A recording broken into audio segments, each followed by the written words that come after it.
शहर शहर दंगे की साजिश का खुलासा हो रहा है। खरगोन में जो हुआ उसकी कहानी खुद वहां के घायल एसपी सिद्धार्थ चौधरी ने बयां की, जो अभी भी बेड पर हैं, अस्पताल में भर्ती हैं।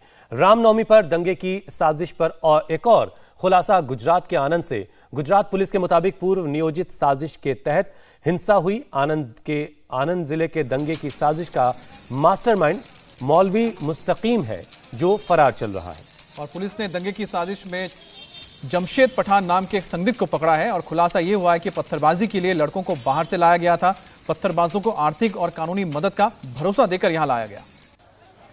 और संवाददाता निर्णय कपूर हमारे साथ जुड़ गए हैं। निर्णय, ये तो बहुत बड़ा खुलासा है। कुछ ऐसा ही जिक्र थोड़ी देर पहले खरगोन के जो सांसद वो भी कर रहे थे कि उनके इलाके में भी ये खबर है कि बाहर से लोगों को लाया गया था, जिसके बाद वहां पर इतनी जबरदस्त हिंसा हुई थी।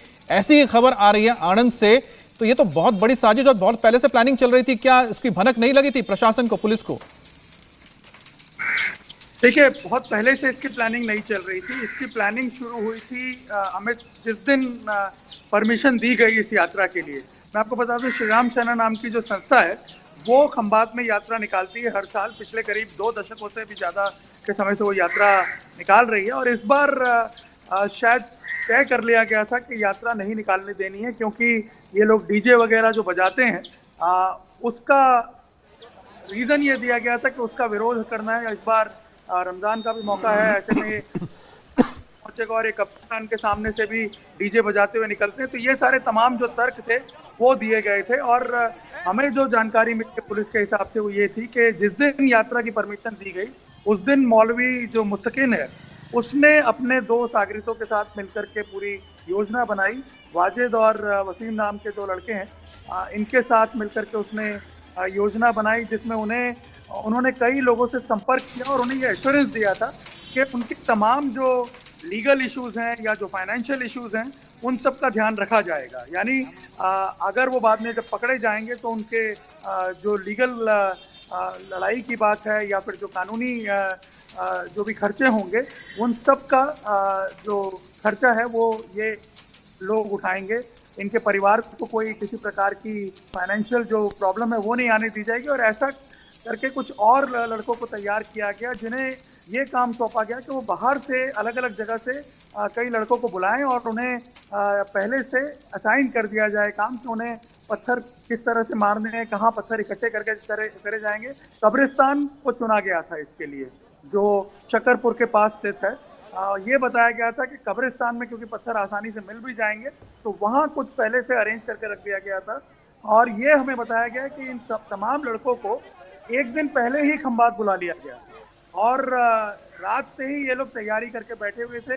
पहले से सब कुछ तय था कि जैसे ही प्रोसेशन जो है वो कब्रिस्तान के सामने से होते हुए गुजरेगा उस पर पथराव कर देना है। और ठीक उसी योजना के अनुसार जब प्रोसेशन जो है वो कब्रिस्तान के सामने से होकर के गुजर रहा था शकरपुर इलाके में, उस पर पथराव कर दिया गया। अब इंटरेस्टिंग बात ये है कि ये जो इलाका है ये जनरली कंजस्टेड एरिया जो है उसके बाहर का इलाका है।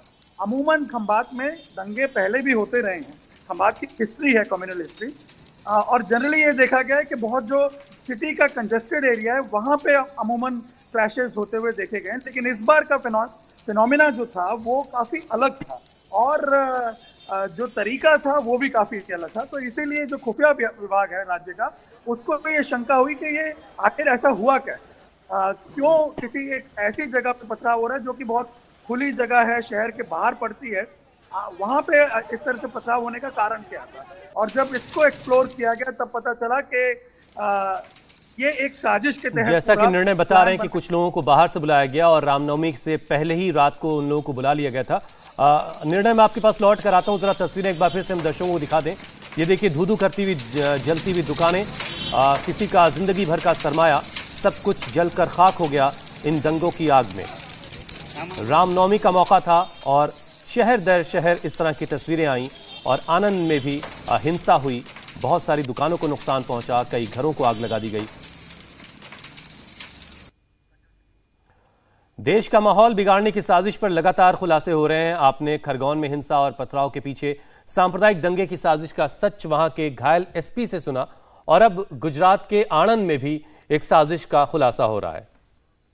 तो 2 तस्वीरें देख रहे हैं आप, एक है मध्य प्रदेश के खरगोन की और दूसरी तस्वीर है गुजरात के आणंद की, जहां पर साजिश के तहत दंगा भड़काने की कोशिश की गई थी और वहां पर जानबूझकर रामनवमी के दिन जब जुलूस निकाला जा रहा था उस पर हमला किया गया था, पथराव किया गया था।